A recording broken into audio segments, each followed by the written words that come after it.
আজ শুক্রবার মনে পড়ে গেল সেই শহীদ বীর ওসমান হাদি ভাইয়ের কথা। 24 ঘন্টার মধ্যে তার খুনিদের বিচারের আওতায় আনার কথা ছিল, কিন্তু আজকে 15 দিন হয়ে গেল, এখনো আমরা এটার কোনো বিচার পাই নাই। শুক্রবার আসলে মনে হয় আমার সেই শহীদ ওসমান হাদি ভাইয়ের কথা, আমার সেই সারা জীবন অমর হয়ে থাকবে।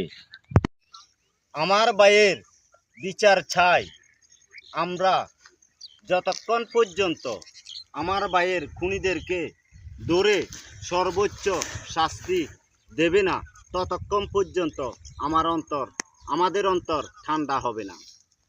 জ্বলন্ত আগুন যেভাবে জ্বলছে, আমাদের অন্তরে এভাবে আগুন জ্বলছে আমার সেই শহীদ ওসমান হাদি ভাইয়ের।